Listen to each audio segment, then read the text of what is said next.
China and Pakistan, 73 years of economic and strategic ties. What does it mean for the two countries and beyond? Hello, I'm Anand Naidu, and this is The Heat.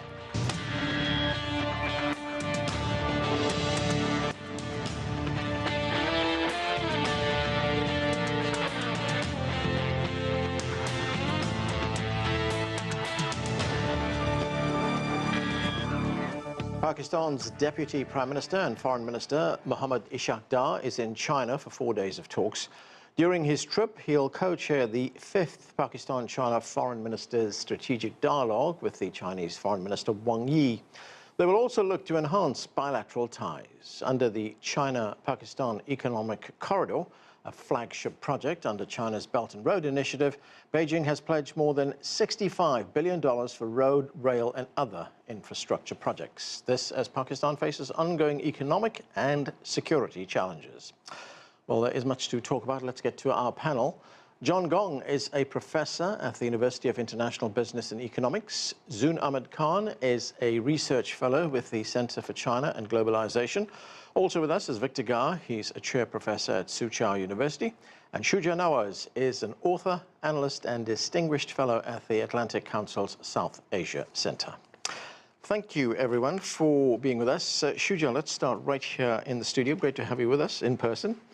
So as I said, the Pakistani Deputy Prime Minister, who's also the Foreign Minister, Mohammad Ishaq, is in China for talks with the Chinese Foreign Minister, Wang Yi.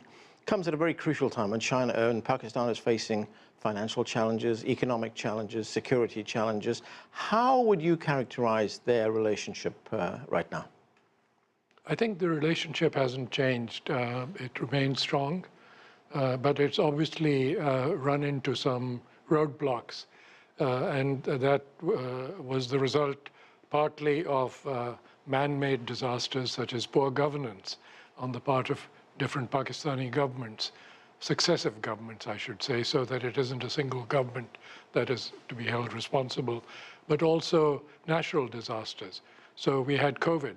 And then on top of that, in 2022, Pakistan faced devastating floods again, which were really bad, not as bad as the ones in 2010, but they certainly didn't help the recovery of the economy. So the economy has been suffering, and successive governments have tried to get out of the deep hole that they found themselves with in COVID.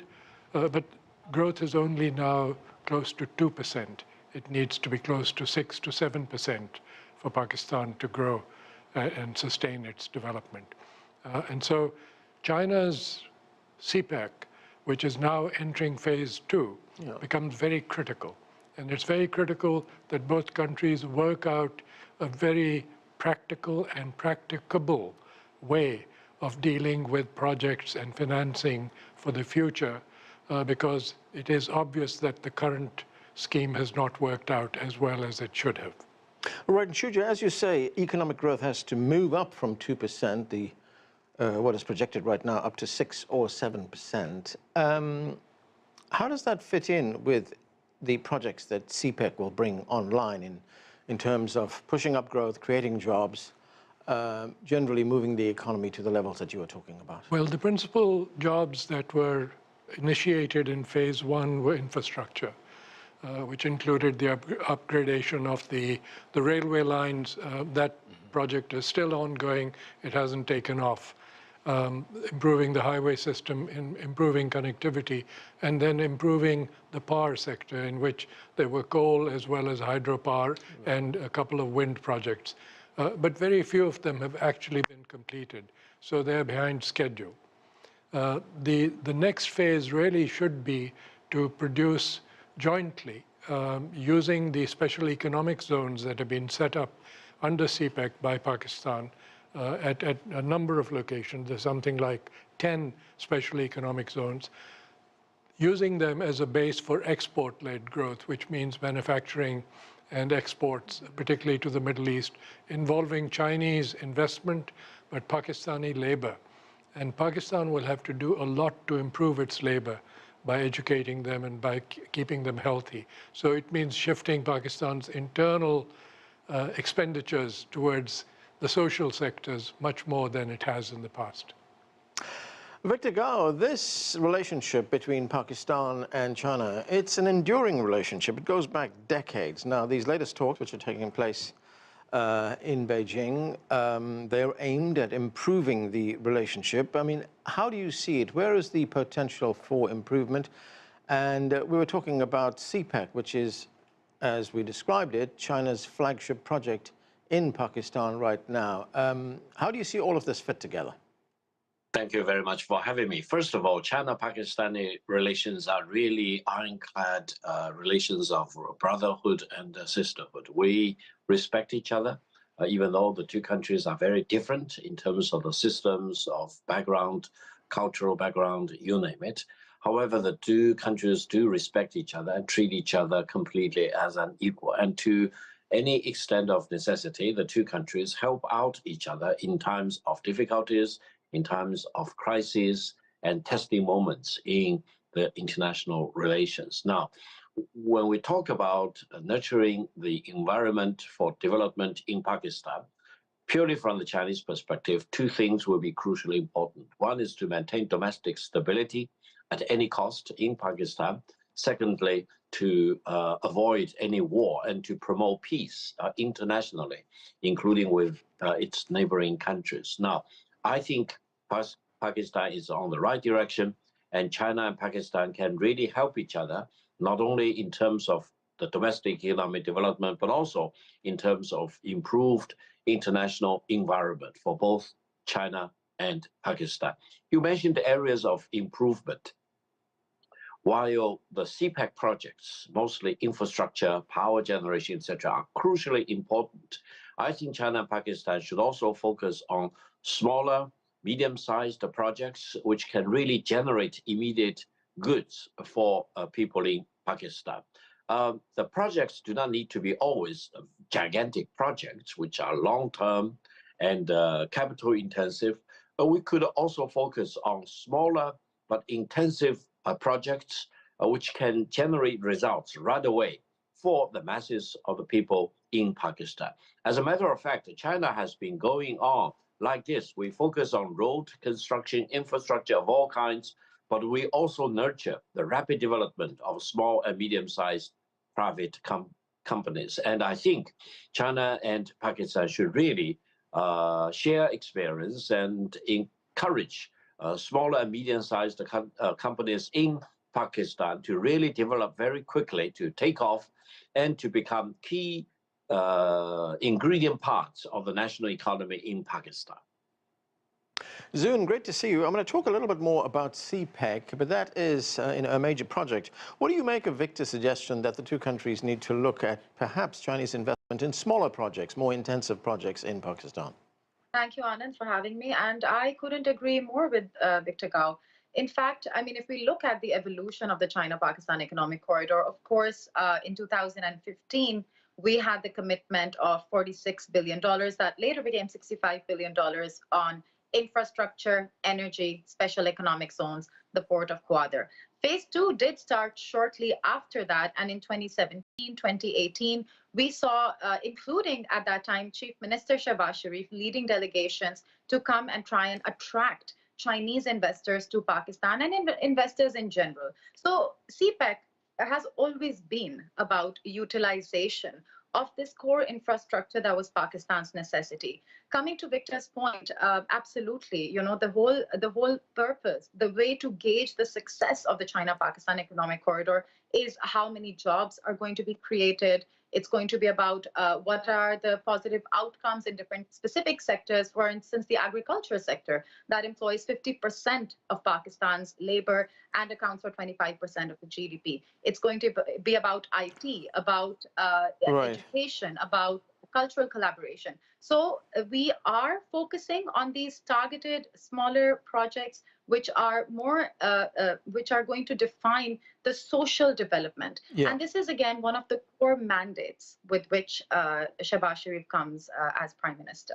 Right, and Zoon, just getting to some of the details of CPEC, of course this connects Pakistan's southwest Gwadar with Kashgar in northwest China's Xinjiang. Uyghur Autonomous Region. The focus is on energy, transportation, and industrial cooperation as well. The Pakistan Federal Minister of Planning, he's been talking about it. Let's listen to some of what he had to say. CPEC has created more than 200,000 jobs. It has connected many parts of the country, has improved logistics efficiency in Pakistan, has helped Pakistan achieve energy efficiency. We will undertake under second phase of CPEC projects that will spur growth in Pakistan's economy. That will involve infrastructure projects. We hope that in the phase 2, we will have more regional cooperation under CPEC, and that will make Pakistan center of trade, commerce, business in the region that will connect almost 3 billion people in this region.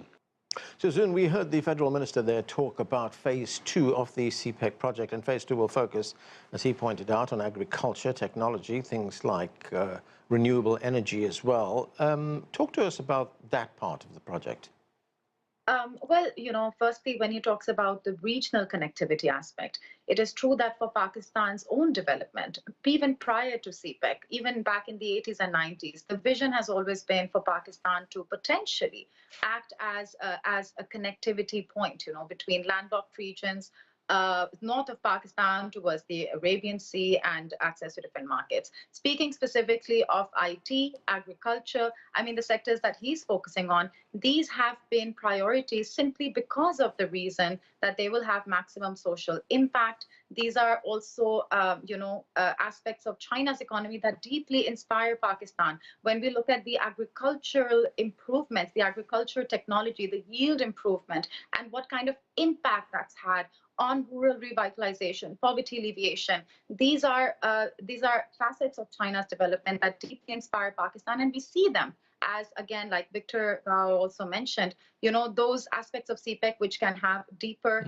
impact on social development. IT, again, is a sector where Pakistan, with young, emerging, dynamic population, we see immense potential. For many years now, China is a perfect partner. And even more importantly, the energy transition is critical. Shuja mentioned the floods in 2022. We have been investing and thinking about further enhancing our cooperation when it comes to energy resilience. Moving towards that is going to be undoubtedly in partnership with China. John Gong, let's talk about one of the major challenges that Pakistan faces, and that is debt. The current foreign debt is $124.5 billion. That's about 42% of GDP. And as we are aware, the country narrowly averted a debt default last summer. In fact, the finance minister was here just a few weeks ago trying to renegotiate some of that. And there's an understanding that there has been an agreement on finance for Pakistan.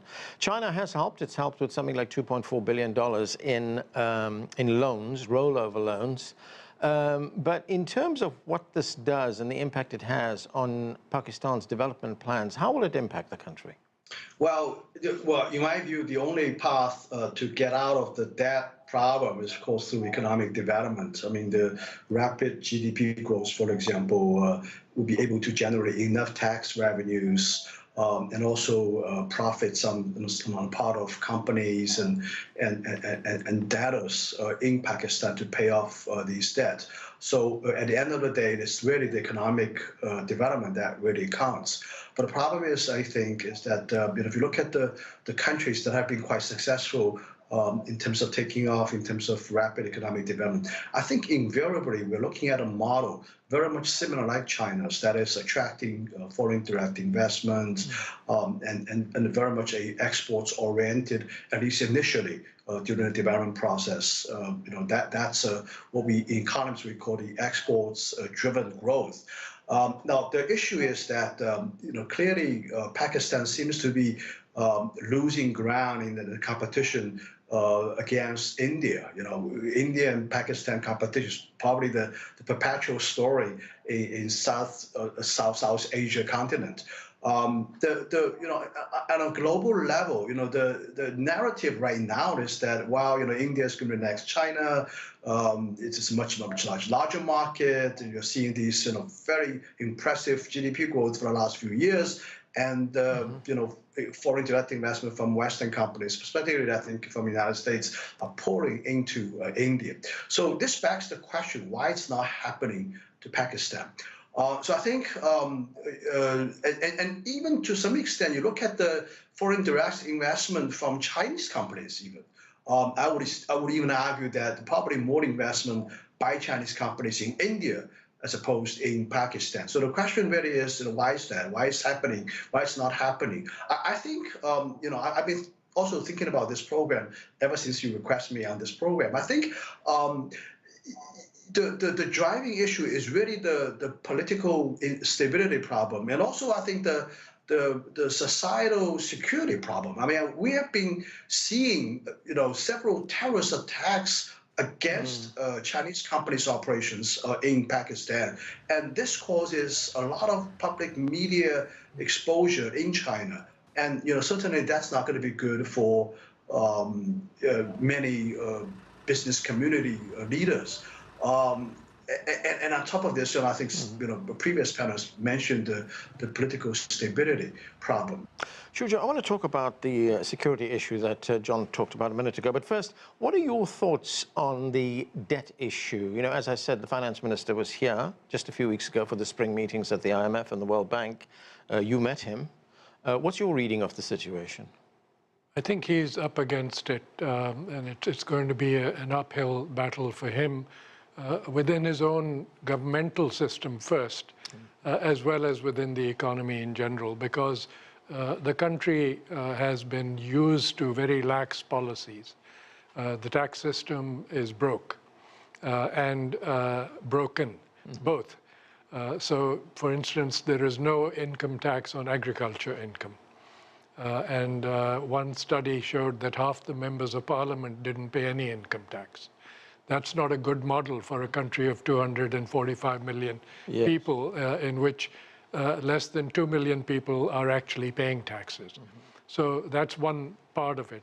But the other part is that foreign direct investment only works when foreign investors see domestic investment taking place. Right. And that is not happening in Pakistan. And there are many reasons for that, apart from the heavy hand of government and regulations and bureaucratic controls. The political instability and the musical chairs that has been going on in the political system has not helped investment. So these are some of the underlying factors. Right. Now, the security issue is one which Pakistan can resolve and has tried to resolve politically, but it is now resorting primarily to the military means. Right. And that has not worked because insurgencies don't end with military victories. They end with some kind of political compromise between the center and the periphery. And I think Pakistan needs to learn that lesson because one key element of CPEC is the Western Corridor. Yeah. And that Western Corridor is Pakistan's responsibility. China is not building that. Pakistan said we will build that part, which goes through Khyber Pakhtunkhwa and Balochistan to connect to Gwadar. So Gwadar at the moment is not connected. Anything that comes in and out of Gwadar has to go to Karachi along the sea coast. And that's really not the ideal way of proceeding. So these are all factors. Yeah. And just to cite a couple of examples of the small projects that were mentioned that are being done and should be done, taking advantage of the growth of the IT industry in Pakistan, which is growing at a rapid click and a lot of investment occurring there. The Chinese ambassador recently talked about this, and he talked about renewable energy, IT, and biotechnology. He also talked specifically of cooperation between China and Pakistan in a buffalo embryo laboratory, which was opened by a Chinese company in Pakistan. So these kind of things essentially put runs on the board.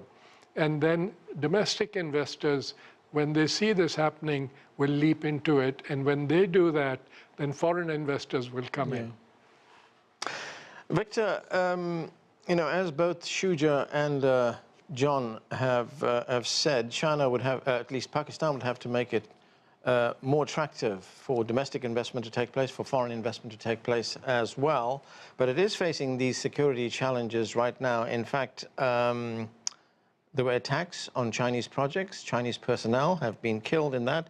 President Xi said China is determined to improve relations, but he also urged Pakistan to guarantee the safety of Chinese workers. How big a concern is this? Well, this is indeed a challenge. And as I mentioned, from the Chinese philosophical perspective, no development can be achieved without domestic stability. And generally speaking, no real development can be achieved without global peace. So we need to, and I mean both China and Pakistan and many other countries, promote domestic stability as well as protect peace in the world. Now, a lot of challenge for Pakistan. After all, Pakistan borders with Afghanistan, which witnessed a 20-year-old war. And in Afghanistan, there is a big increase in terms of radicalization, extremism, which spilled over to neighboring countries, including Pakistan, as well as China's Xinjiang Autonomous Region. This is a real fact that we need to deal with. And I think this is also the reason why Shanghai Cooperation Organization were established immediately after the outbreak of the war in Afghanistan, initiated by the United States. And when the Americans left or ran away, they actually left Afghanistan in worse shape than it was before. And this was truly something of a great shame. And I think China and Pakistan and all the other Shanghai Cooperation Organization members really need to redouble themselves and rededicate themselves to this fight against radicalization, extremism, some of which, or if not most of which, spills over out of Afghanistan.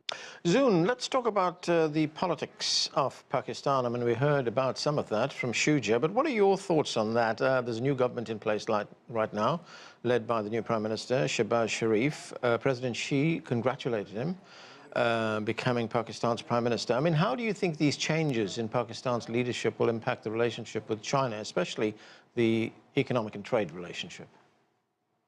Well, I mean, of course, one of the things that I think all of the panelists have agreed on is that the political uncertainty and polarization has been a major factor, you know, in curbing, you know, the degree to which CPEC could have progressed. That said, it is true that there is deep optimism when Shehbaz Sharif comes in to power as Prime Minister, because this government, essentially the PMLN government, and in specific, Shehbaz Sharif being Chief Minister of Punjab when the first phase of CPEC was announced, has a good reputation in terms of facilitating the projects in a speedy manner. So even though we say in Pakistan that all political parties believe that CPEC is central to Pakistan's development and is central to Pakistan's, you know, regional aspirations as well, connectivity, etc., but the track record of this particular government has been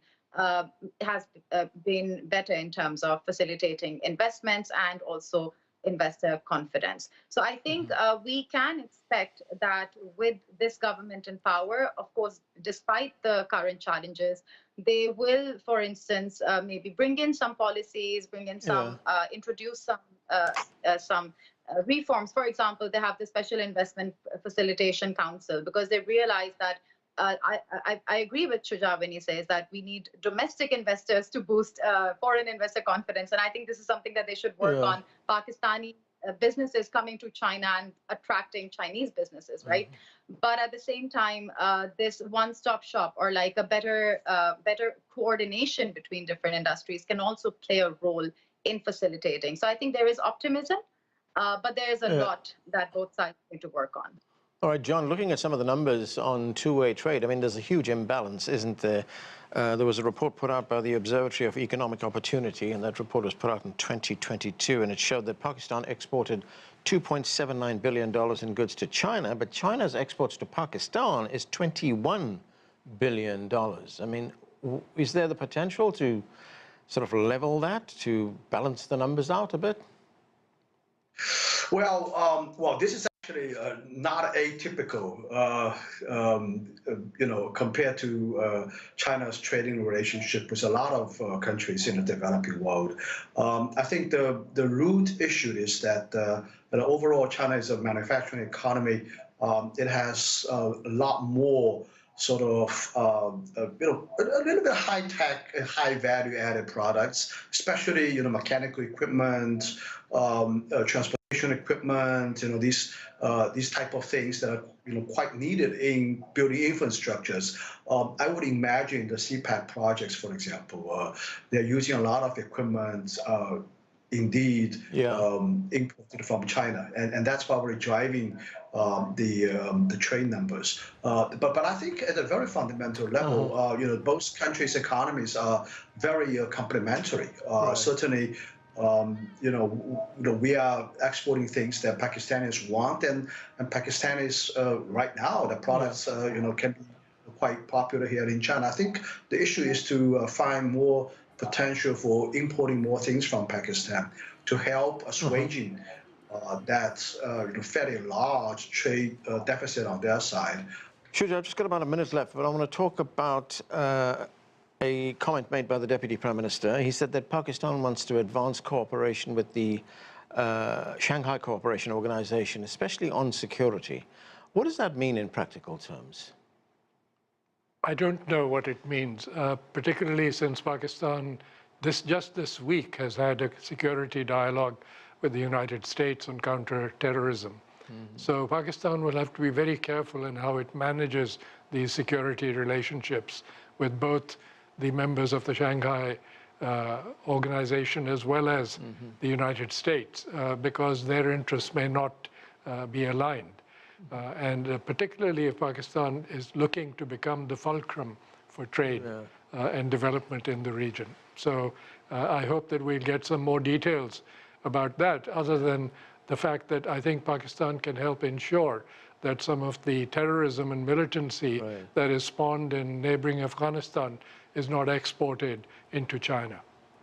Okay, and that is where we have to leave it. Thank you to all of you for being with us. That's it for this edition of The Heat. I'm Anand Naidu in Washington, D.C.